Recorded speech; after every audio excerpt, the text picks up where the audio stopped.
But first, we're going to have a look at the health and economic costs of smog.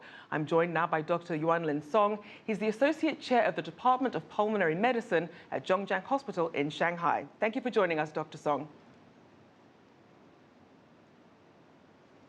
Hi, thank you for having me here.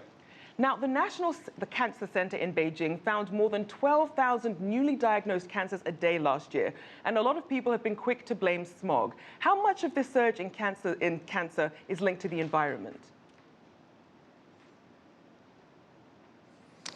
So we noticed, this surge of increase of the cancer death rate, but due to confounding risk factors for lung cancer, it's difficult to calculate how many are purely due to the environmental changes.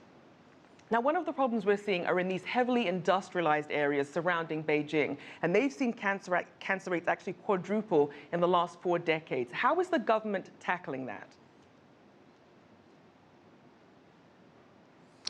We noticed, there is a correlation between the air pollution and the incidence rate of lung cancer, also, the incidence of the, lung cancer development. The meta-analysis showed that for each 10 microgram per meter cube, an increase of the PM2.5. So there is a 7.23% increase of the lung incidence rate and the death rate, suggesting there is a positive correlation between the air pollution and the lung cancer death rate. And given that correlation between the smog and the cancer rates, are we seeing any initiatives that are really helping improve the nation's health? So I think so. So it not only improves the air quality, but also improves the health, especially in the area where there is a large GDP produced. Also, there is a large amount of energy consuming area.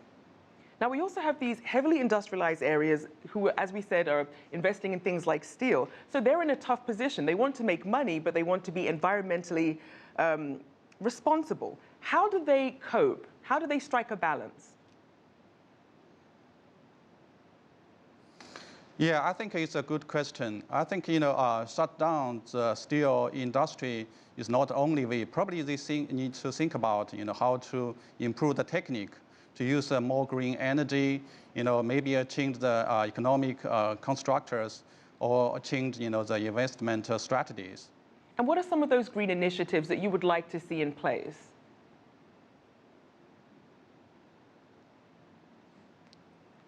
I'm sorry?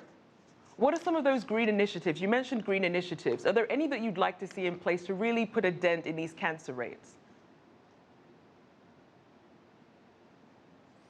Yeah, I think for the the public people, the population, so it's better to know how to protect from the air pollution. So like how to wear the mask and using the air filter correctly, and also it's individual's obligation to keep the environment more green.